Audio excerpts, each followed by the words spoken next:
우리 말씀 같이 보겠습니다. 사무엘하 6장 말씀. 사무엘하 6장 말씀. 우리 몇 구절 이렇게 뽑아서 6장 말씀 살펴보도록 하겠습니다. 사무엘하 6장 6절부터 먼저 16절까지 읽도록 하겠습니다. 사무엘하 6장입니다. 다 찾으셨으면 한 목소리 읽습니다. 시작. 그들이 나곤의 타작마당에 이르러서는 소들이 뛰므로 웃사가 손을 들어 하나님의 궤를 붙들었더니 여호와 하나님이 웃사가 잘못함으로 말미암아 진노하사 그를 그곳에서 치시니 그가 거기 하나님의 궤 곁에서 죽으니라. 여호와께서 웃사를 치심으로 다윗이 분하여 그곳을 베레스 웃사라 부르니 그 이름이 오늘까지 이르니라. 다윗이 그날에 여호와를 두려워하여 이르되 여호와의 궤가 어찌 내게로 오리요 하고 다윗이 여호와의 궤를 옮겨 다윗성 자기에게로 메어가기를 즐겨하지 아니하고 가드 사람 오베데돔의 집으로 메어간지라. 여호와의 궤가 가드 사람 오베데돔의 집에 석 달을 있었는데 여호와께서 오베데돔과 그의 온 집에 복을 주시니라. 어떤 사람이 다윗 왕에게 아뢰되 이르되 여호와께서 하나님의 궤로 말미암아 오베데돔의 집과 그의 모든 소유에 복을 주셨다 한지라. 다윗이 가서 하나님의 궤를 기쁨으로 메고 오베데돔의 집에서 다윗성으로 올라갈새 여호와의 궤를 맨 사람들이 6걸음을 가매 다윗이 소와 살진 송아지로 제사를 드리고 다윗이 여호와 앞에서 힘을 다하여 춤을 추는데 그때 다윗이 베옷을 입었더라. 다윗과 온 이스라엘 족속이 즐거이 환호하며 나팔을 불고 여호와의 궤를 메어오니라. 여호와의 궤가 다윗성으로 들어올 때에 사울의 딸 미갈이 창으로 내려보다가 다윗 왕이 여호와 앞에서 뛰놀며 춤추는 것을 보고 심중에 그를 업신여기니라. 20절부터 또 읽습니다. 시작.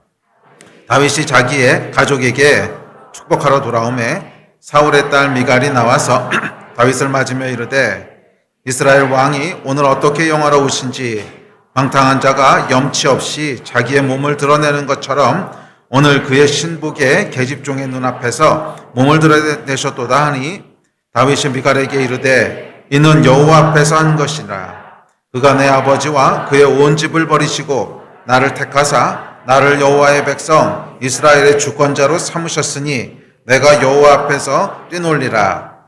내가 이보다 더 낮아져서 스스로 천하게 보일지라도 내가 말한 바 계집종에게는 내가 높임을 받으리라 한지라. 아멘.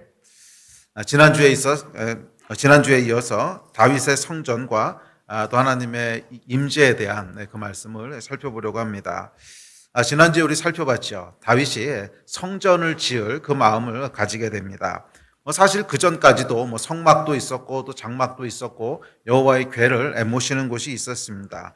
그럼에도 불구하고 다윗은 이 성전과 성막과 장막에 만족하지 않고 성전을 짓기를 소원합니다. 자, 성전과 성막의 차이가 있다고 했죠. 성전이라고 하는 것은 성막이라고 하는 것은 필요하면 찾다가 또 필요 없으면 접고 또 필요하면 찾다가 필요 없으면 접고 이러는 것인 거에 비해서 성전이라고 하는 것은 항구적인 것이죠. 영원히 그 자리에 있는 것입니다. 자, 구약에서 성궤는 오늘 본문에서 하나님의 궤 또는 성궤 이렇게 번역되는 성궤는 하나님의 임재를 상징합니다. 사실 상징하는 것 이상이죠. 그 궤가 함께 할 때 전쟁에서 이기고 또 궤를 빼앗기면 전쟁에서 지고, 그러니까 하나님께서 실제로 살아계시고 지금 너희와 함께 하신다고 하는 것을 초자연적으로 보여주시는 그런 어떤 예표적인 물건이었습니다. 그래서 이거 이제 신약으로 넘어오면 성령님에 대한 예표죠. 우리 가운데 거하시고 함께 하시는 성령님에 대한 예표가 이제 성궤입니다.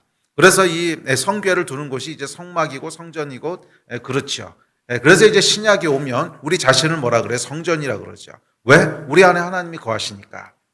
성궤로 대표되는 성령님 또는 하나님의 임재가 거하는 곳이 성전이었다면 우리 몸 안에 거하시는 성령님으로 인해서 우리 각 사람이 신약시대의 성전이라고 그렇게 성경은 얘기하고 있습니다. 자, 어찌되었든지 간에 이 구약의 성궤라고 하는 것은 우리에게는 성령님으로 아마 해석해도 큰 무리가 없을 거예요. 이제 오늘날의 성령님으로 그렇게 예표된다고 볼 수 있습니다. 자, 그런데 이 다윗이 정말 원했던 건 뭐예요? 이 성령님의 임재, 또 하나님 우리와 함께 하시는 것이 잠시도 멈추지 않았으면 좋겠는 거예요. 잠시도 끊어지지 않고 항상 영원히 있었으면 좋겠다고 하는 것이 다윗의 갈망이었습니다. 그러니까 다윗 안에 성전을 짓고자 하는 그 갈망은 뭐에 대한 갈망이었냐면 하나님이 나와 함께 하시는 것에 대한 갈망이에요.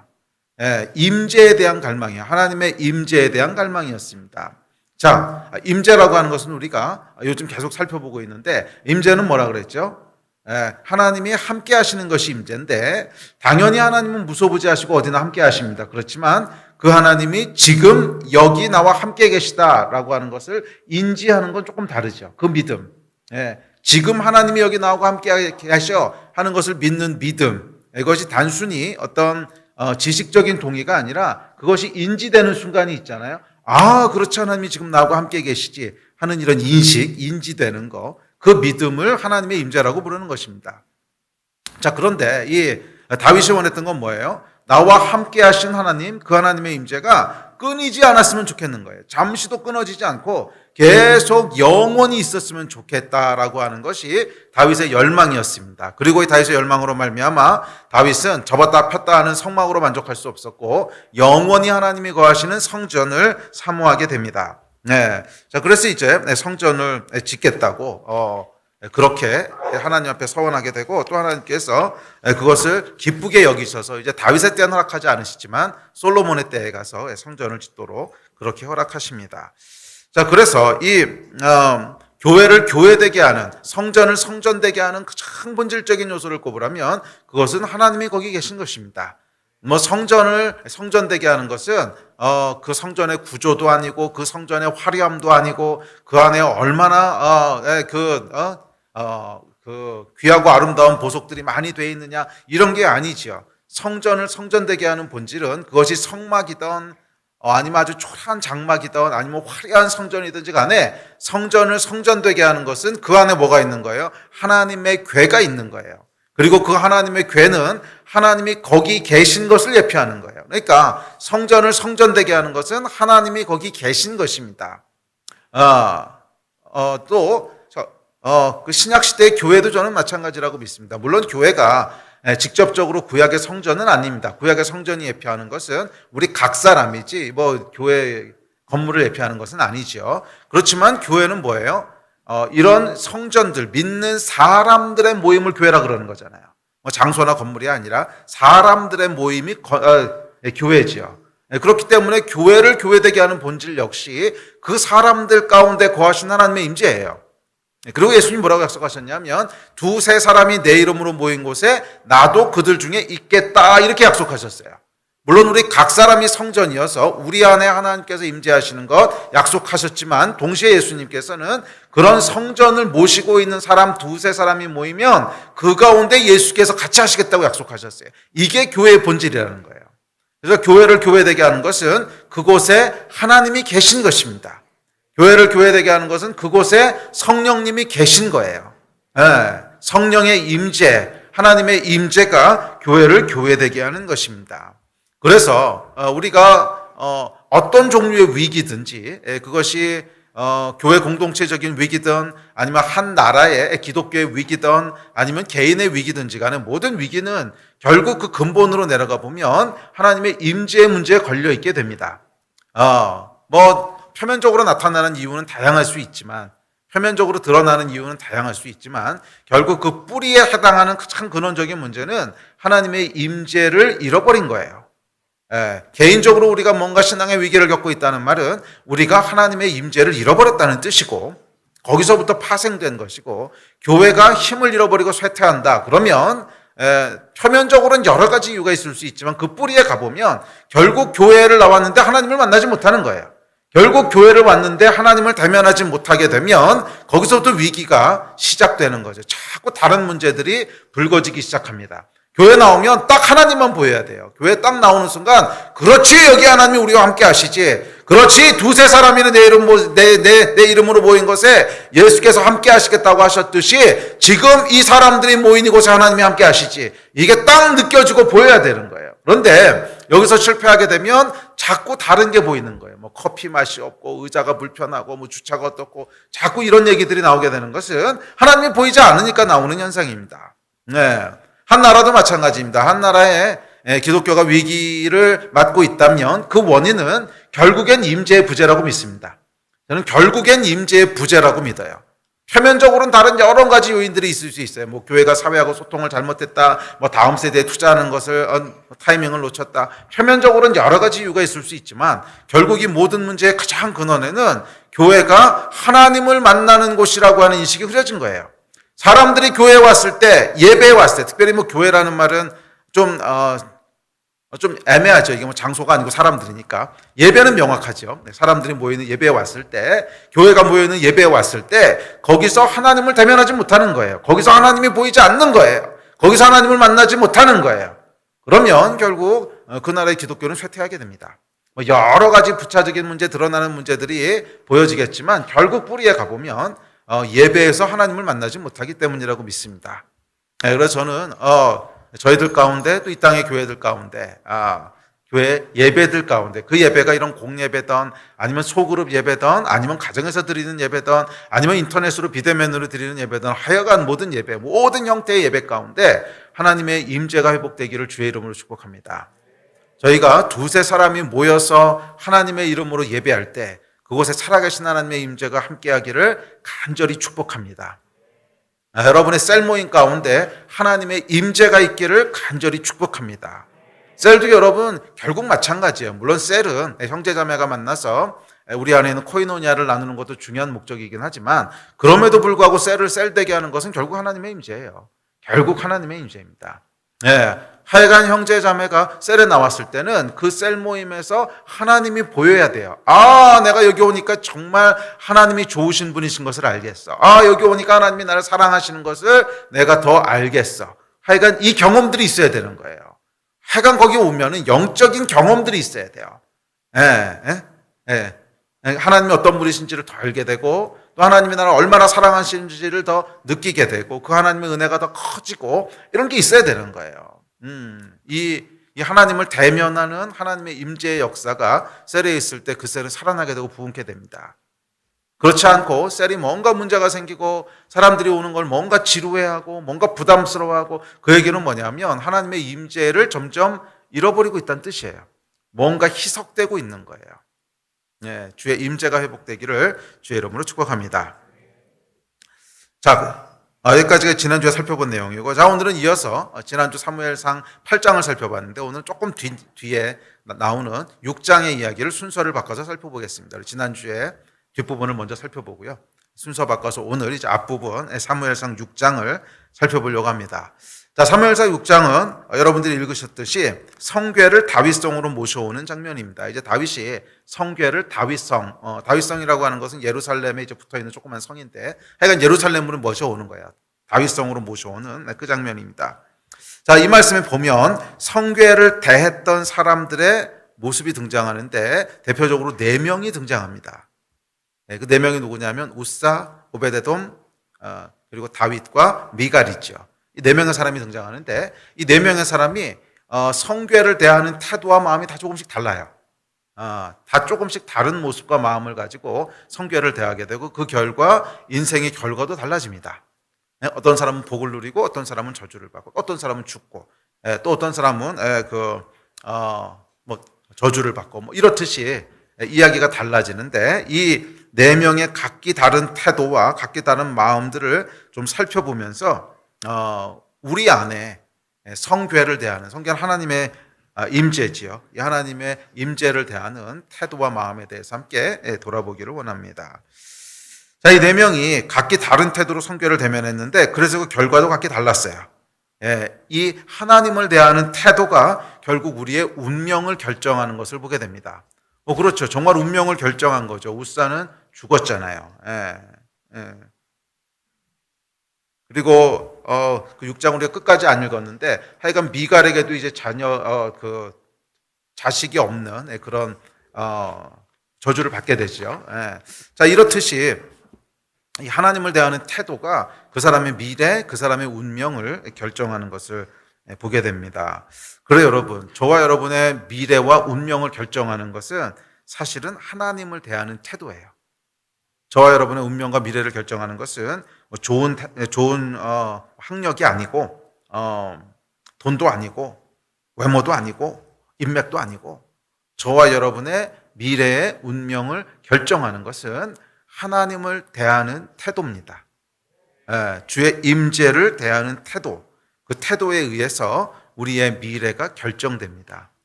그렇죠 여러분. 하나님의 사람들은 알잖아요. 우리의 미래를 만들어 가시는 분은 하나님이신 것을. 그렇죠. 우리가 뭐 열심히 노력한다고 해서 우리 미래가 성공하고 잘 되고 이러는 게 아니라는 거 너무 잘 알고 있지 않습니까? 결국 하나님이 우리를 도우셔야 우리의 미래가 있는 것이고 하나님이 우리를 돕지 않으시면 우리 미래는 망하는 거예요. 죄인들이기 때문에. 아시잖아요. 우리의 미래와 운명은 하나님의 손에 잡혀 있습니다.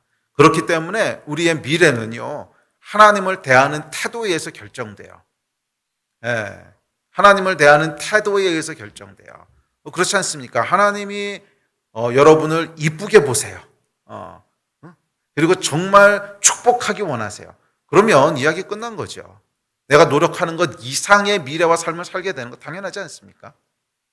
근데 하나님께서 여러분을 대하기가 뭔가 불편하세요. 아유, 쟤는 내가 자녀긴 하지만 왜 맨날 저러고 있지? 답답해 하시고 힘들어 하시면은 그 미래가 어떻게 성공적이겠습니까? 하나님을 대하는 태도, 하나님의 임재를 대하는 태도가 저와 여러분의 미래를 결정합니다. 꼭 기억하세요. 그 얘기는 조금 더 직접적으로 얘기하면 예배를 대하는 태도가 결국 저와 여러분의 미래를 결정하는 거예요. 그 예배라고 하는 것은 뭐냐면 뭐 단순한 말씀과 단순한 음악이 아니라 하나님의 임재를 대하고 사모하는 거거든요. 이 예배에서 내가 하나님을 만나기 원합니다 하는 것이 예배를 대하는 태도잖아요. 더 구체적으로 얘기하면 이 예배를 대하는 태도가 저와 여러분의 미래를 결정하는 거예요. 정말 하나님이 기뻐하시는 미래를 살게 되는 여러분 되시기를 바랍니다. 자, 이 성궤를 대했던 4명의 태도에 대해서 살펴보도록 합시다. 자, 첫 번째 살펴볼 사람은 우사입니다. 우사. 자, 6절, 7절 다시 한번 읽어보죠. 시작. 그들의 낙원의 타작마당에 이르러서는 소들이 뛰므로 우사가 손을 들어 하나님의 궤를 붙들었더니 여호와 하나님이 우사가 잘못함으로 말미암아 진노하사 그를 그곳에서 치시니 그가 거기 하나님의 궤 곁에서 죽으니라.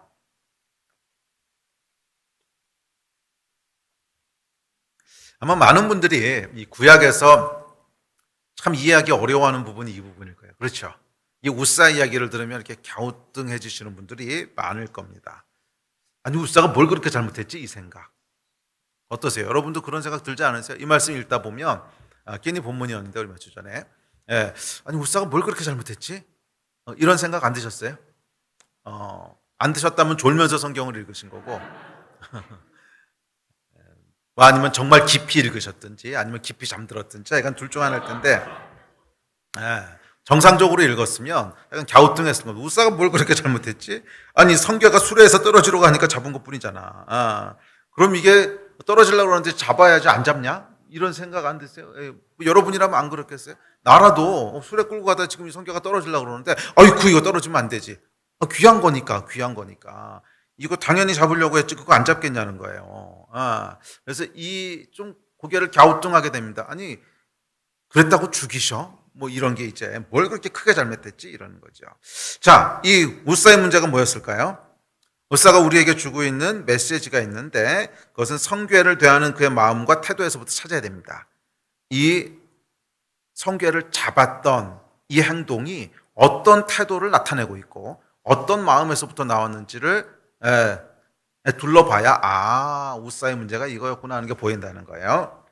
자, 먼저 이 민수기에 기록된 율법에 의하면 성궤는 절대 만지지 말라고 하셨어요. 절대 성궤를 심지어 레위인, 심지어 성막과 성궤를 돌보도록 부름받은 그 자손들조차도 절대로 성궤를 만지지 말라고 그렇게 기록되어 있습니다. 자, 그런데 우사가 그 성궤를 손으로 잡은 겁니다. 그래도 우리가 물어볼 수 있죠. 아니 그러면 떨어지는 걸 안 잡냐? 뭐 그렇게 물을 수 있지만 사실은 여러분 그 전에 성궤를 수레에 실은 것부터가 잘못된 거예요. 성궤를 누가 수레에 실으라 그랬어요? 출애굽기 민수기 보면 성궤는 절대로 수레에 실는 게 아니고 이게 매게 돼 있습니다. 그래서 성궤에 보면 이렇게 그 봉을 꼽는 고리가 있고요. 그러니까 성게를 만지지 않기 위해서 그 고리에다가 봉을 길게 이렇게 꽂아가지고서 그러니까 앞뒤로 메고 옮기게 돼 있지 수레에다 옮기게 돼 있지 않단 말이에요. 그러니까 수레에 실은 것부터가 일단 잘못된 거고, 수레에 실은 것부터가 잘못된 거고, 그러니까 첫 단추가 이미 잘못 끼워진 거죠. 자, 어찌되었던 이 궤를 만지지 말라는 이 하나님의 엄중한 말씀을 생각하면 수레에서 떨어지려고 한다고 할지라도 뭐예요? 사실은 만지지 말았어야 돼요. 뭐 수레야 내가 실은 게 아니라서 어쩔 수 없다고 할지라도 뭐 그렇죠. 왕이 수레에다 실어놓고 옮겨. 상황은 몰라요. 그러니까 누가 얘기했는지 모르지만 하여간 수레에 실은 게 내 잘못이 설령 아니라고 할지라도, 아니라고 할지라도 사실은 수레에서 떨어지려고 그랬으면 만지지 말았어야 된다고 저는 생각을 해요.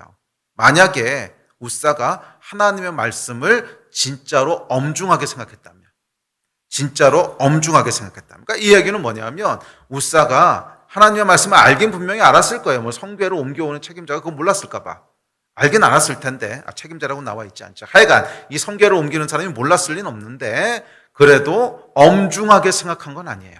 그렇게 심각하게 생각하지는 않았다는 거예요. 만약 우사가 어이구 이거 만지면 난 죽어, 이걸 알았다면 이거 만졌겠어요? 아무리 괴가 떨어지려고 해도 당연히 안 만집니다. 아이고 이건 안 돼. 하나님께 절대로 만지지 말라고 그랬으니까 사실은 이것이 깨지더라도 하나님이 책임을 지실 일이지 내가 그 말씀을 어기고 만질 수는 없어. 만약에 이 성궤를 만지는 것이 내가 죽을 만큼 엄중하고 무거운 일이라고 하는 것을 인식했다면 아마 우선 만지지 않았을 거예요. 그 얘기를 바꿔서 생각하면 뭐예요? 하나님의 말씀을 그만큼 엄중하고 무겁게 생각하지는 않았다는 거예요. 아예 만지지 말라고. 아유 그래도 수레에서 떨어지면 만져야지 뭐. 예?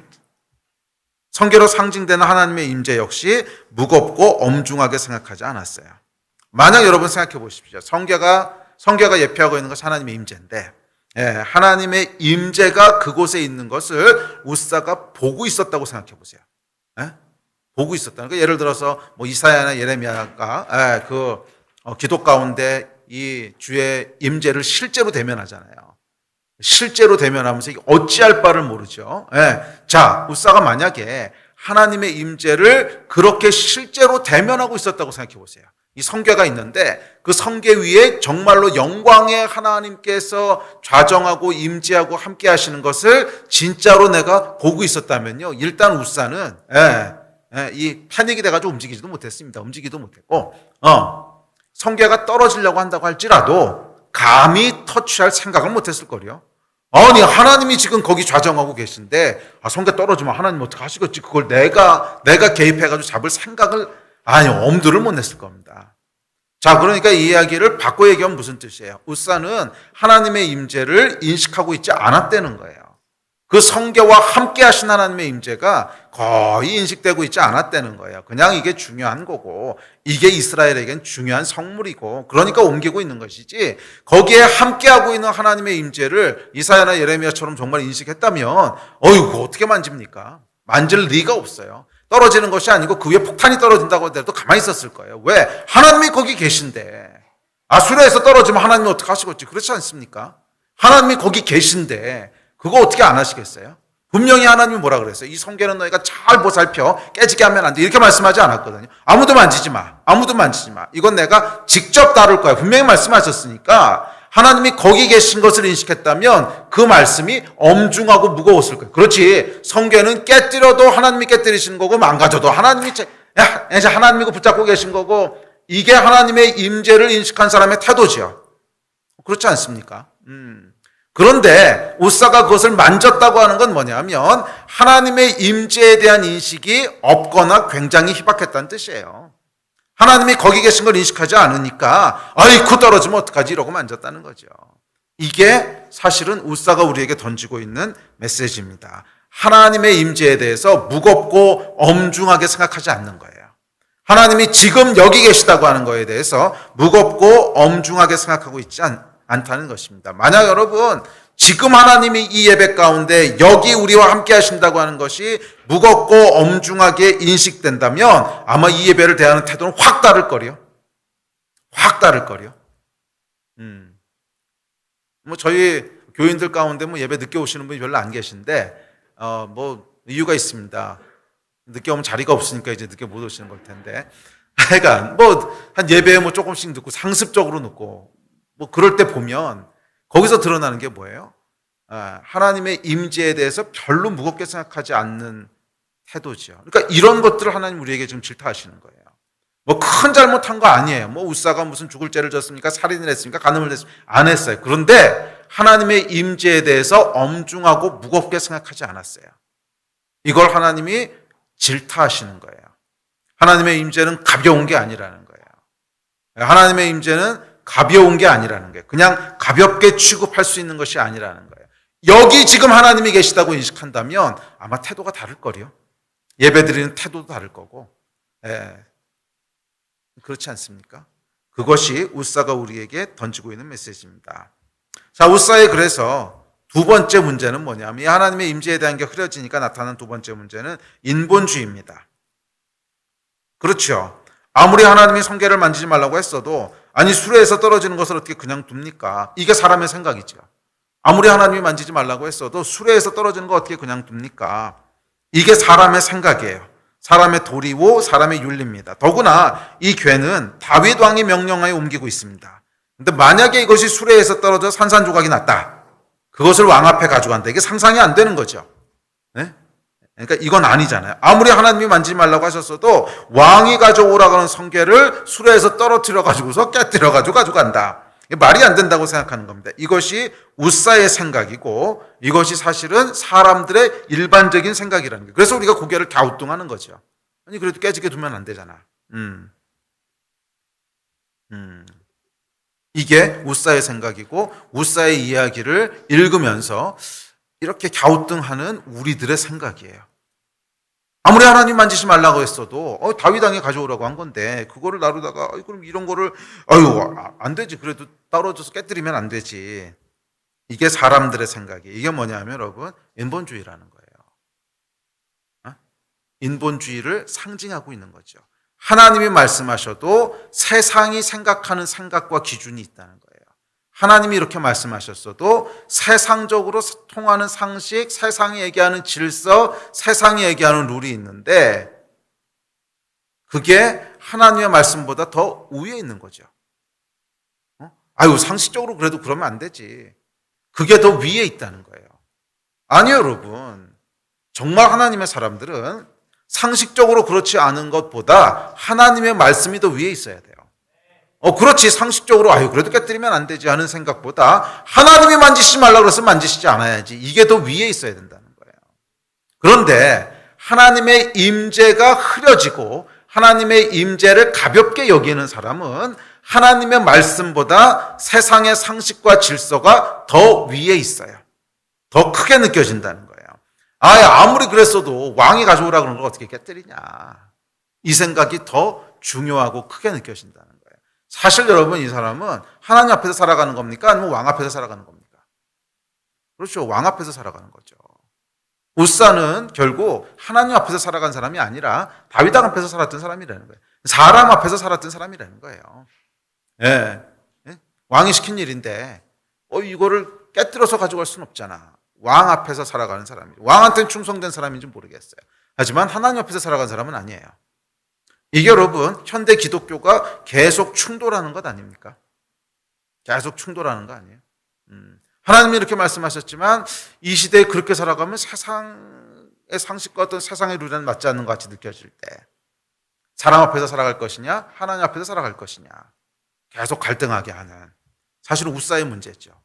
우리가 여러분 뭐 죄를 짓거나 살인을 하거나 뭐 그런 것 때문에 흔들리지는 않을 겁니다. 그래도 하나님의 사람인데 명백한 죄 때문에 흔들린다면 그거는 뭐 아주 미성숙한 사람일 거고 아마 대부분의 좀 성숙하고 뭐 대부분 그런 하나님을 아는 그런 성도들 같은 경우는 죄냐 아니냐 가지고 흔들리는 건 아닐 거예요. 그런데 웃사의 문제는 사실 죄의 문제가 아니잖아요. 세상적인 기준에서는 죄의 문제가 아니잖아요. 하나님은 하지 말라 그러셨으니까 분명히 죄지만 세상적인 기준에서야 수레에서 떨어지는 괴를 잡았어. 잘한 거지. 이 사람 생각에는 뭐가 들어있는 거예요? 그거는 잘한 거야. 이런 생각이 들어있단 말이에요. 근데 분명히 하나님은 죄야. 이렇게 말씀하시는데 내가 하지 말라 그랬으니까 그거 하는 거 죄야. 그런데 세상적인 상식으로는 그게 왜 죄야? 잘한 거지. 깨지지 않게 붙잡았으니까. 이 생각이 더 위에 있잖아요. 이게 여러분 결국 현대 기독교의 저는 위기라고 믿습니다. 세상이 얘기하는 진리, 세상이 얘기하는 상식, 세상이 얘기하는 어떤 질서, 그것이 하나님의 질서와 상치될 때 세상의 것을 더 그래도 이 정도는 기독교는 그 옛날에 쓰여진 책이어가지고 현대적인 어떤 세상들이 반영돼 있지 않아. 그러면서 하나님의 말씀과 질서까지도 고치려고 하는, 이게 뭐예요 여러분? 결국 인본주의적인 기독교죠. 자, 그런데 이런 인본주의적인 기독교가 어디서부터 나오는 거예요? 하나님의 임재를 엄중하게 느끼지 못하는 데부터 나오는 거예요. 가볍게 여기는, 하나님의 임재를 엄중하게 여기지 않고 가볍게 여길 때 우리는 인본주의에 휩쓸리게 됩니다. 인본주의가 합리적이고 상식적으로 보입니다. 그럼 수레에서 괴가 떨어지려고 하는데 잡지 안 잡냐? 그걸 뭐라고 하신 하나님이 이해할 수 없는 분이지. 그건 그 시대에 뭐가 반영됐고 문화적으로 어쩌고 저쩌고 그때 야외 신학이 어떻고 이러면서 온갖 종류의 하여간 그 멋있는 말로 포장해서 오늘날 현대의 기준에 맞추려고 하는 이것들 말이에요. 인본주의의 기독교입니다. 아니 여러분, 하나님은 절대자이십니다. 사실 여러분 동성애 이슈도 똑같지 않습니까? 인본주의 기독교는 동성애에 대해서 아니요 그거 그 사람의 선택인데 뭐가 나쁩니까? 딴 사람한테 피해 주는 것도 아니고. 그래서 어떻게든지 그것을 괜찮다라고 말하고 싶어 하잖아요. 계속 괜찮다라고 말하고 싶어 하는데 성경을 읽어보면 괜찮다고 나오지 않거든요. 아무리 괜찮다고 말하고 싶어도 성경을 읽어보면 괜찮다고 안 나와요. 그래서 결국 성경을 고치고 싶어 해요. 해석을 아주 하여간 미사오구를 사용해가지고 그 당시 신학이 어떻고 그 당시 상황이 어떻고 하여간 미사오구를 사용해가지고 그건 이러이런 것 때문에 그런 말이 나온 거지 짜지 말한 말이 아니야. 계속 고치려고 노력을 한단 말이에요. 이런 게 뭐예요? 인본주의적인 기독교죠.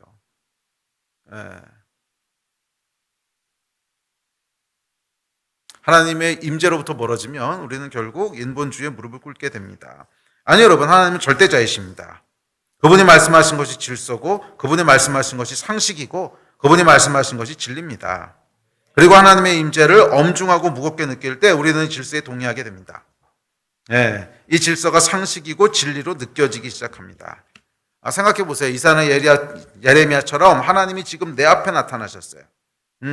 정말로 하나님이 내 앞에 나타나셨고 그리고 그 성경은 아무도 만지지 말라 이렇게 말씀하신다면 소가 뛴다고 만지겠습니까? 당연히 안 만지죠. 그런데 그것을 만지게 되는 건 뭐예요? 하나님이 이렇게 말씀하셨어도 오래전에 모세에게 말씀하셨던 전설 같은 얘기고 그 당시 뭔 상황이 있었을 거고 이렇게 생각하니까 만지는 거죠. 하나님의 임재가 가볍고 이론적일 때 우리는 결국 사람 앞에서 살아가게 되고 사람의 질서가 합리적이고 상식적으로 보이기 시작합니다. 인본주의. 자, 두 번째 인물이 있습니다. 두 번째 인물은 오베데돔입니다. 자, 9절부터 11절 읽습니다. 시작. 다윗이 그날에 여호와를 두려워하여 이르되 여호와의 궤가 어찌 내게로 오리요 하고 다윗이 여호와의 궤를 옮겨 다윗성 자기에게로 메어가기를 즐겨하지 아니하고 가드 사람 오베데돔의 집으로 메어간지라. 여호와의 궤가 가드 사람 오베데돔의 집에 석 달을 있었는데 여호와께서 오베데돔과 그의 온 집에 복을 주시니라. 이 성궤가 여러분 오베데돔 집에 석 달을 있었는데 그로 인해서 그 집이 여호와께 복을 받았습니다. 자, 그런데 흥미로운 것은 뭐냐면 오베데돔이 왜 복을 받았는지에 대한 설명은 전혀 없습니다. 오베데돔이 뭘 잘했는지 어떤 정성으로 하나님을 섬겼는지 기록 전혀 없어요. 그리고 여러분 사실은 이 상황에서 제일 불쌍한 사람 한 사람 꼽으라면 오베데돔입니다. 자기가 좋아서 이 성궤 가져간 것도 아니잖아요. 지금 당장 앞에서 우사가 죽었어요. 그걸 보고 사람들이 다 부들부들 떠는 거예요. 이거 어떡하지? 이거 가져가면 안 되겠는데? 그래가지고 다윗 왕이 가드 사람 오베데돔의 집에 너희 집에 둬! 이런 거 아니에요. 제일 불쌍한 사람을 꼽으라면 오베데돔이에요. 자, 이 사람은 여러분 당연히 아무것도 안 했습니다. 당연히 아무것도 안 했어요. 아니, 우사가 죽고 30년이 지났다. 그럼 할 수도 있어요. 잊어버리고. 근데 지금 석 달 지났거든요. 석 달 전에 우사가 이거 만지다 죽었어요. 얼마나 무서웠을까 생각해 보세요. 조심하고 또 조심하고 혹시라도 건들까 봐 어디 깊은 곳에다 모셔두고 보이지도 않게 이렇게 막아두고 그랬지 당연히 아무것도 안 했습니다. 여기서 뭘 했다면 사람이 아니에요. 우사가 그렇게 죽었고 가져오고 싶지 않은 거를 왕이 야 이거 안 되겠다 안 되겠다 이거 사람 죽을 줄 모르니까 너희 집에도 이거 뭐예요? 죽으려면 네가 죽어. 그러고 그 집에다 갖다 둔 거잖아요. 그러니까 이 오베데돔은 혹시 죽을까 말까 이 조바심과 두려움 속에서 혹시 잘못하면 나도 죽는 거 아니야? 무서워서 부들부들 떨며 지냈지 아무것도 안 했습니다. 9절에 뭐라 그랬어요? 다윗이 그날에 여호와를 두려워하여 이르되 이렇게 얘기했잖아요. 다윗이 우사가 죽는 걸 보고 너무 두려워서 오베데돔의 집에다 뒀단 말이에요. 오베데돔도 당연히 두려워서 아무것도 안 하고 부들부들 떨면서 살얼음 판을 걷듯이 조심조심 석 달을 산 거예요. 그랬더니 뭐가 온 거예요? 복이 왔다는 거예요. 복을 받았다는 거예요. 자, 여러분, 이 두려움을 뭐라 그러냐면 경외라 그러는 거예요. 경외. 하나님의 임재에 대한 두 가지 반응이 있어야 되는데 하나는 경외함이고 하나는 기뻐하는 거예요. 하나님을 두려워하고 하나님을 사랑하는 거예요. 그 두 가지 반응인데 그 두 번째 중에 첫 번째가 뭐냐면 오베데돔으로 대표되는 경외예요. 하나님을 경외하는 것에 대한 대표적인 인물이 오베데돔입니다. 생각보다 오베데돔은 여러분 잠깐 나오는 사람인데도 불구하고 오늘날 신약시대도 이름들을 많이 알고 있잖아요. 성궤가 있었던 곳이라고 해서 이 오베데돔은 여러분 굉장히 중요한 몇 가지 메시지를 우리에게 전해주고 있는데 하나는 하나님을 경외하는 것이고 두 번째는 뭐냐면 하나님께서 주시는 복은 우리가 뭘 해서 주시는 게 아니라는 거예요. 그냥 하나님이 주권적으로 주시는 거지.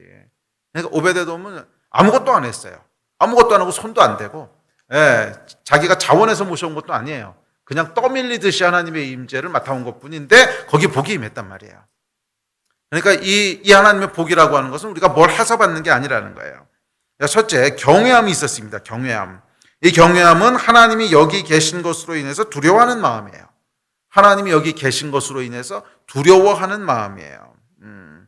그러니까 조금 더 정확하게 표현하면 하나님에 대한 존경과 하나님의 임재가 만나서 만들어내는 감정이에요. 단순히 두려워하는 것은 아니고 하나님을 존경하고 공경하는 마음과 하나님이 여기 계시구나 하는 것이 만나서 만들어지는 감정이에요. 두려움, 경외함. 정말 내가 하나님을 존중하고 존경하는데 그 하나님이 여기 계신 거야. 정확히 오베데돔이 느꼈던 감정입니다. 그리고 하나님께서는 그 위에 복을 내리셨어요. 그러니까 하나님은 경외하는 자에게 축복하세요. 하나님을 경외하는 자를 축복하세요.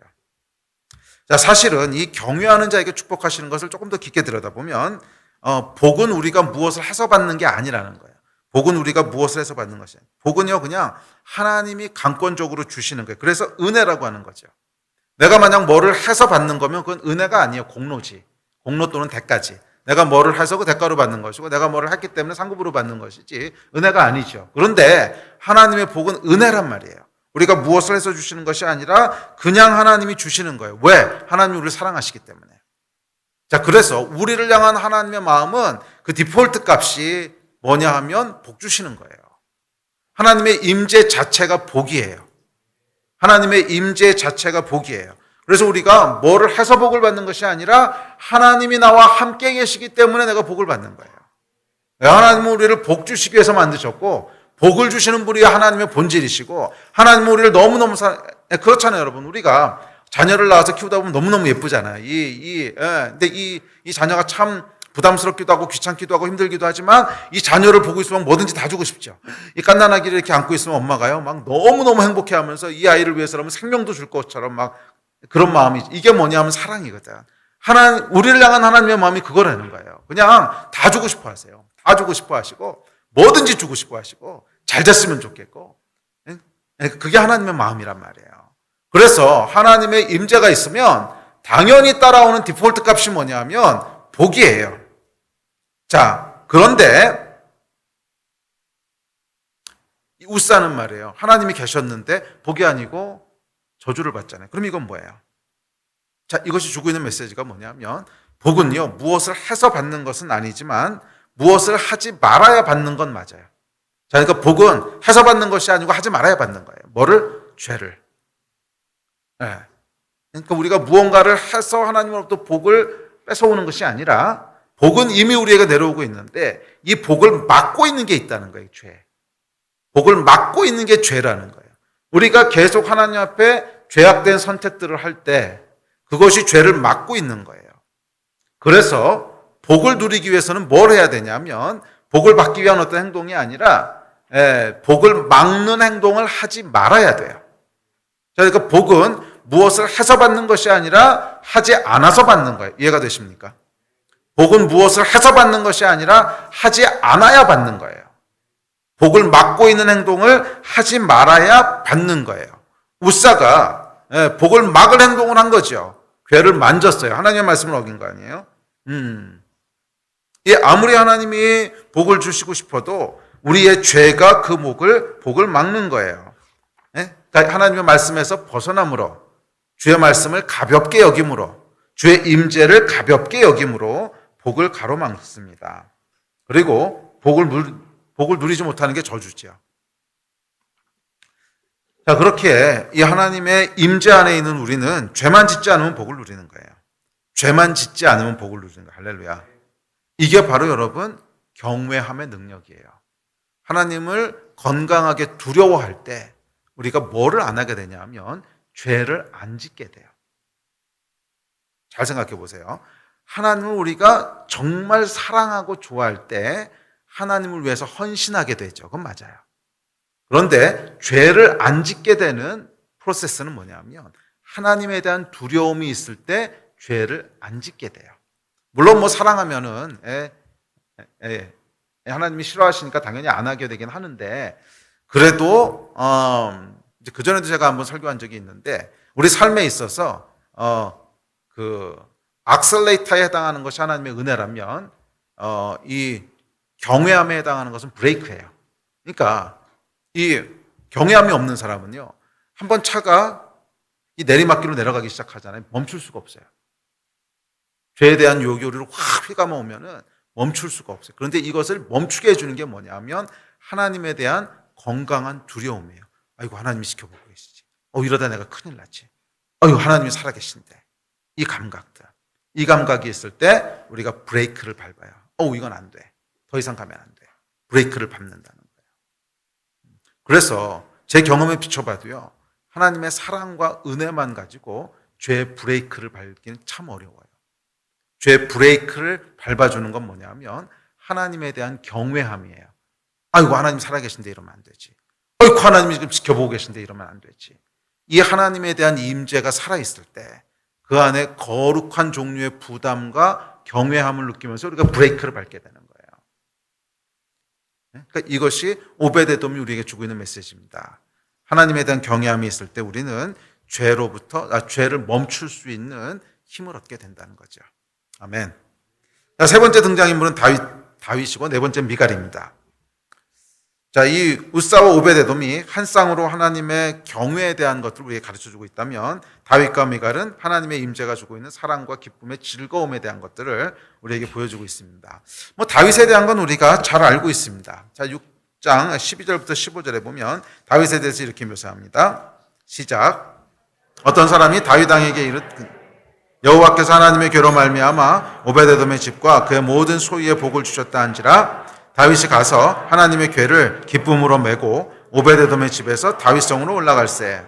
여호와의 궤를 맨 사람들이 6걸음을 가매 다윗이 소와 살진 송아지로 제사를 드리고 다윗이 여호와 앞에서 힘을 다하여 춤을 추는데 그때 다윗의 베옷을 입었더라. 다윗과 온 이스라엘 족속이 즐거이 환호하며 나팔을 불고 여호와의 궤를 메어오니라. 자, 여호와의 궤가 드디어 다윗성으로 옮겨옵니다. 그리고 그 광경을 바라보고 있던 다윗이 너무 기뻤어요. 너무 좋아서 그냥 덩실덩실 춤을 추는 거예요. 이게 얼마나 힘을 다해서 춤을 췄는지 옷이 흘러내리는 것도 모르고 춤을 췄습니다. 성전을 짓겠다는 다윗의 마음에서 드러났지만 다윗은 하나님의 임재가 좋았어요. 잠시도 하나님의 임재에서 떨어지고 싶지 않았죠. 그래서 성전을 짓겠다고 한 거죠. 그런데 그 하나님의 임재가 지금 이곳으로 오고 있는 거예요. 얼마나 좋았겠어요. 막 감당이 안 될 정도로 좋은 거예요. 너무 기쁘고 행복하니까 이 성교가 들어올 때 아무것도 안 보여. 딱 하나님밖에 안 보여. 야, 드디어 하나님이 이리로 오신다. 와, 드디어 하나님이 나와 함께 하신다. 드디어 하나님이 우리와 함께 하신다. 아무것도 안 보여요.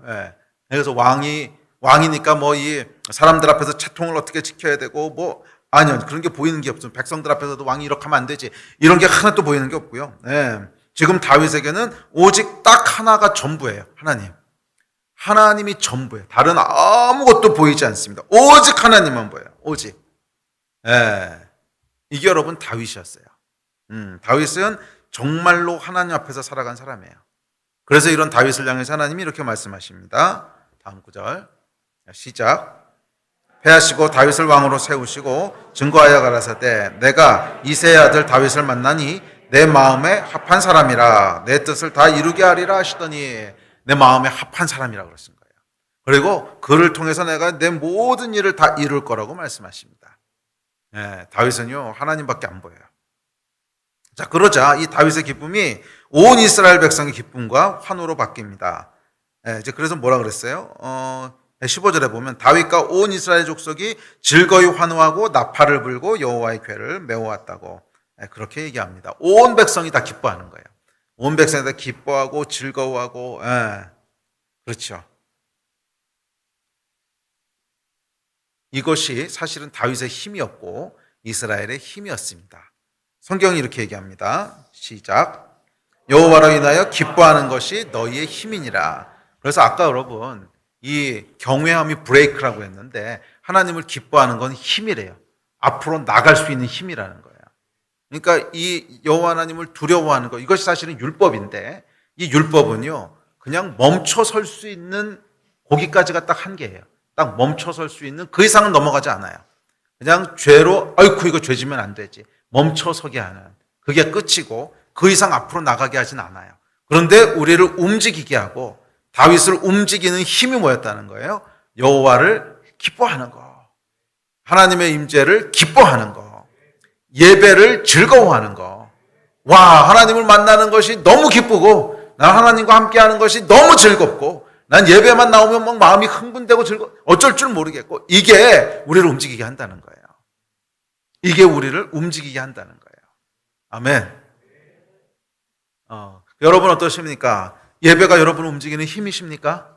그렇게 되기를 축복합니다. 예.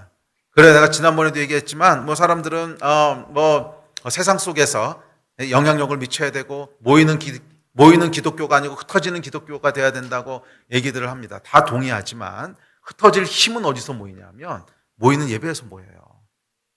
예. 그래서 결국 여러분 교회가 회복되지 않으면 흩어질 힘도 얻지 못해요. 그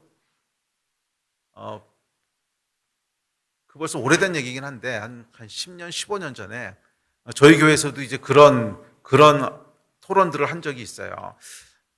저희 리더십들이 모여서 이렇게 얘기하다가 모임이 너무 많다고 모임이 너무 많아서 무슨 셀 모임도 있고 훈련도 있고 뭐도 있고 이 가정이 중요한데 가정을 살려야 되는데 가정에서 뭘 할 수 있는 시간이 없다고 그래서 모임을 줄이자고.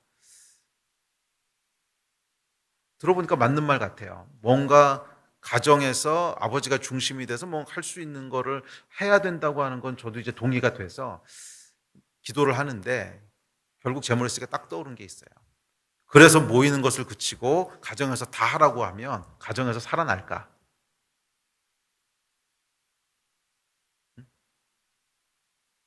절대로 그렇지 않다는 거예요. 가정에서 살아날 수 있는 힘이 없다는 거예요. 힘이. 우리가 모여서 하나님 앞에 하여간 예배할 때 거기서 힘을 얻어야 우리가 가정이 됐든 일터가 됐든 어디서든지 간에 살아갈 수 있는 힘을 얻는 거지. 힘을 얻는 곳이 없는데 일하는 것만 가서 자 여기서 이제 하나님의 백성으로 살아. 그런다고 살겠습니까? 예? 세상이 얼마나 터프한 곳인데 힘을 받는 곳이 없는데 가서 살아. 그럼 다 죽어 없어지는 거지 살겠어요. 그래서 결국엔 더욱 모이기를 패하지 말라 그러신 거예요. 우리가 함께 모여서 기도할 때 예배할 때 그곳에 임재하신 하나님 그것이 우리의 힘이에요. 다윗처럼 그 임재를 사모하고 다윗처럼 그 예배를 사모할 때 거기서 우리가 살아갈 수 있는 힘을 얻게 되는 줄 믿습니다. 자, 마지막으로 이제 미갈입니다. 미갈만 살펴보고 기도합시다. 미갈은 이제 다윗과 대비되는 인물인데 자 이렇게 얘기합니다. 우리 성경 구절 읽읍시다. 시작. 여호와의 궤가 다윗성으로 들어올 때 사울의 딸 미갈이 창으로 내려다보다가 다윗 왕이 여호와 앞에서 뛰놀며 춤추는 것을 보고 심중에 그를 업신여기니라. 다윗이 자기의 가족에게 들어오매 사울의 딸 미갈이 나와서 다윗을 맞으며 이르되 이스라엘 왕이 오늘 어떻게 영화로우신지 방탕한 자가 염치 없이 자기의 몸을 드러내는 것처럼 오늘 그의 신복의 계집종의 눈앞에서 몸을 드러내셨도다 하니 다윗이 미갈에게 이르되 이는 여호와 앞에서 한 것이라. 그가 내 아버지와 그의 온 집을 버리시고 나를 택하사 나를 여호와의 백성 이스라엘의 주권자로 삼으셨으니 내가 여호와 앞에서 뛰놀리라. 내가 이보다 더 낮아져서 스스로 천하게 보일지라도 내가 말한 바 계집종에게는 내가 높임을 받으리라 한지라. 자, 다윗이 집으로 들어오니까 미갈이 얘기합니다. 아니 왕이요 차통을 좀 지키셨어야죠. 이 얘기죠. 왕이요 차통을 지키셔야지. 옷이 다 흘러내렸잖아요. 아니 어떻게 옷 흘러내리는 것도 모르고 거기서 그러고 계십니까 왕이. 신하들도 많고 계집종들도 있고 그런데 아이 좀 정신 좀 차리십시오 이런 거예요. 자, 맞는 말이죠. 맞는 말이니까 틀린 말입니까? 맞는 말이잖아요. 그러니까 이 미갈도요 우사랑 같은 과에 속한 사람이에요.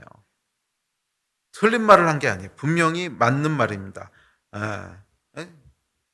아니 괴가 수레에서 떨어지는데 그럼 잡아야지 안 잡습니까? 하는 우사나 왕이 차통을 지키셔야죠 하는 미갈이나 다 같은 말이에요. 맞는 말이라는 거예요. 그런데 뭐가 문제죠? 미갈의 문제는 그곳에 하나님의 임재가 있었다는 게 문제예요. 지금 성괴가 들어오고 있잖아요. 그래서 15절에 보면 난리가 난 거 아닙니까? 이 성괴가 들어온다고 하는 감격과 기쁨 때문에 다윗은 거의 이성을 잃었고 다윗만 그런 게 아니고 온 백성이 소리 지르고 환호하고 나팔 불고 막 하나님이 우리와 함께 하신다. 하나님이 여기 계시다. 이스라엘의 하나님이 우리와 함께 하신다. 막 난리가 난 건데 미갈은 아무런 감각이 없었던 거잖아요. 아무런 감각이 없었던 거잖아요. 이게 미갈의 문제라는 거예요. 강력한 하나님의 임재가 있는데 아무런 반응이 없습니다. 하나님의 임재가 들어오는 것에 대한 감격도 없고 기대도 전혀 없어요. 아니 지금 우사를 죽이고 또 석 달 만에 오베데돔을 눈에 보이도록 축복하신 거 아니에요. 우사를 죽이시고 오베데돔을 축복하신 그 살아계신 하나님의 임재. 뭐 이 정도면 여러분 성괴가 단순한 상징물이 아니라 진짜 하나님의 임재라고 하는 것을 알 수 있잖아요. 그 정말 아주 시퍼렇게 살아있는 하나님의 임재가 다윗성으로 들어오고 있는데 어떻게 아무런 반응이 없을 수가 있을까? 어떻게 아무런 감동이 없을 수가 있을까? 근데 미갈이 그랬다는 거예요. 미갈은 하나님의 임재에 대해서 아무런 기대도 없었고요. 기대가 없으니까 아무런 반응도 없습니다. 그래서 그런 미갈에게 보이는 것은 사람의 일들 뿐이에요. 왕이 채통을 지켜야 되고 옷이 흘러내리면 안 되고 사람들 앞에서는 이래저래 해야 되고 이것만 보이는 거예요. 오늘 우리 예배는 어떻습니까? 예배를 대하는 기대는 무엇입니까? 하나님의 임재입니까? 아니면 부수적으로 보이는 어떤 것들입니까? 하나님의 임재가 보이지 않으면요 다른 게 보여요. 부차적인 것들이. 다른 게 보여요. 우리 교회는 뭐 성가대도 없고 피아노도 없고 그래서 얼마나 좋은지 모르는데 그 유명한 얘기들 있잖아요. 피아노 위치가 거기 있습니까? 성가대가 옆에 있어야지 앞에 있습니까? 근데 목사님이 왜 가운을 안 입으십니까? 이거 뭐 별의별 얘기가 다. 그게 정말 교회 본질입니까? 목사가 왜 가운을 안 입는가? 다윗은 벌거벗고 있었는데. 그래서 좀 벌거벗지는 않잖아요.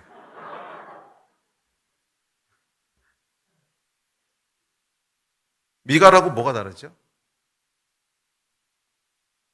잘 한번 생각해 보자고. 교회는 여러분 하나님을 대면하는 곳이지 다른 일을 행하는 게 아니에요. 그건 다 부차적인 거예요. 피아노가 여기 있고 성가대가 여기 있고 그러니까 이거는 조금 더 하나님을 잘 섬기기 위해서 우리가 배치한 것뿐이지 그게 뭐 절대적인 신학도 아니지 않습니까? 목사가 가운을 입어요. 뭐 가운을 입는 게 도움이 될 수도 있습니다. 뭐 어떤 시대에는 그 가운을 입는 것 자체가 하나님을 향한 경건한 마음을 표현하고 있기 때문에 그걸 바라볼 때 우리도 하나님 여기 계시구나 하는 것을 더 많이 느낄 수 있어요. 도움이 됩니다. 틀린 말은 아닐 수 있어요. 그렇지만 그게 본질은 아니죠. 본질은 뭐예요? 하나님이 여기 계시다는 거예요. 하나님이 지금 여기 계시다는 거예요. 그래서 다윗과 온 이스라엘이 난리가 난 거잖아요. 하나님이 여기 계시다. 하나님이 지금 우리와 함께 하신다. 난리가 났는데 미갈은 왜 아무것도 느끼지 못하냐고. 왜 아무것도 감동이 없냐고. 그러고 기껏 한단 말이 왕이 채통을 지키셨어야죠. 왕의 옷이 그게 뭡니까? 이 얘기하고 있는 거잖아요. 어쩌면 여러분 이것이 현대교회의 똑같은 문제일 수도 있어요. 아니 현대교회로 가기 전에 저와 여러분의 문제일 수도 있어요. 예배에서 여러분은 무엇을 보십니까? 아니 예배에 나올 때 무엇을 기대하십니까? 무엇을 기대하시고 무엇을 보십니까? 하나님 보세요. 예, 그러셔야 돼요. 하나님만 보이셔야 돼요. 딱 우리 눈에는 하나님이 보여요. 이곳에 우리와 함께 하신 하나님, 지금 우리와 함께 하신 하나님, 그게 여러분 예배의 진짜 본질이고 그게 교회의 진짜 본질 아니겠습니까? 이게 회복되면 다른 일들은 눈에 보이지 않습니다. 다윗처럼. 예?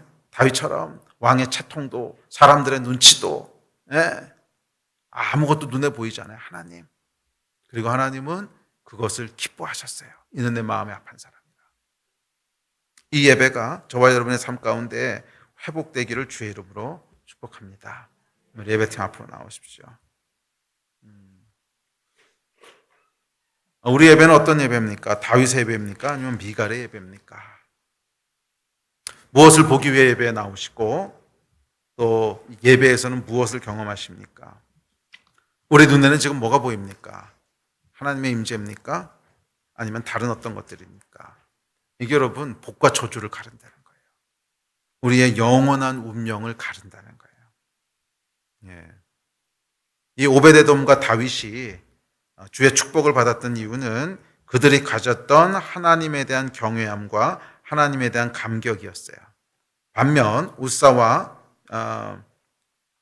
미갈은 우사의 인본주의, 하나님이 말씀하신 것보다 그래도 이렇게 해야지 하는 이게 우사의 인생을 망하게 했고, 미갈의 무관심, 미갈의 무감각, 이 하나님에 대한 무감각과 무관심이 그의 인생을 망하게 했습니다. 저는 오늘날 현대교회를 덮고 있는 가장 강력한 그런 진들이 이 두 가지가 아닐까 싶어요. 인본주의와 무감각. 인본주의와 무감각.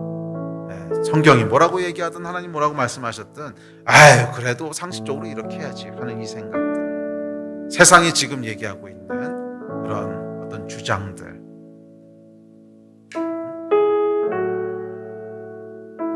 또한 무감각한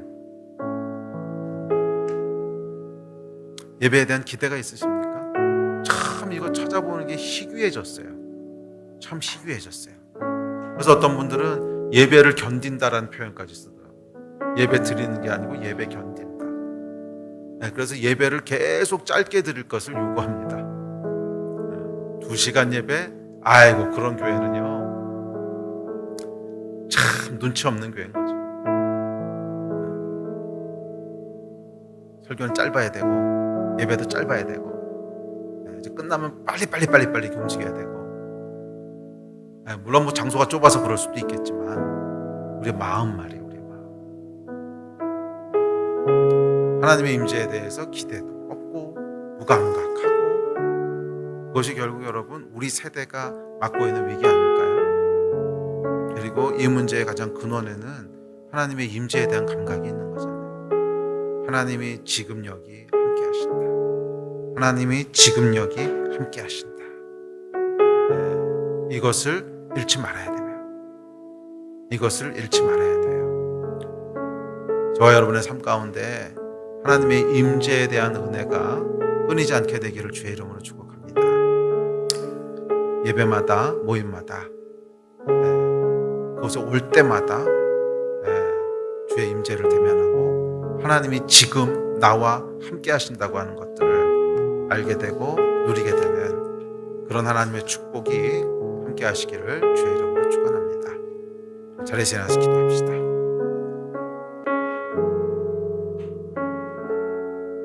우리 함께 기도하고 예배할 때 우사와 미갈이 아니라 다윗과 오베데돔처럼 그렇게 하나님 앞에 나갔으면 좋겠습니다. 그렇게 하나님을 대면했으면 좋겠습니다. 지금 하나님 여기 우리와 함께 하십니다. 지금 여기 하나님 우리와 함께 하십니다. 그것을 우리가 인식하고 인지하느냐는 것은 우리의 믿음입니다. 성령님 지금 이 자리에 함께 하셔서 우리로 하나님의 임재 가운데 있게 하시고 지금 우리와 함께 하신 하나님을 만나는 시간이 되게 하여 주십시오. 이 일을 위해서 우리 같이 주여 3번 부르짖고 기도할 때 성령님 오늘 이곳에 임재하여 주십시오. 이곳에 좌정하여 주십시오. 이곳에서 우리를 만나 주십시오. 다윗이 하나님을 만났듯이 오베데돔이 하나님을 두려워했듯이 우리도 오늘 하나님을 만나고 우리도 하나님의 임재 앞에 서는 날이 되기를 소원합니다. 성령님 이 일을 행하여 주십시오. 우리 위에 계신 성령님 이 일을 행하여 주십시오. 우리 일을 위해서 좀 간절한 마음으로 주의 임재를 구하면서 주여 3번 부르짖고 합심해서 기도하시겠습니다.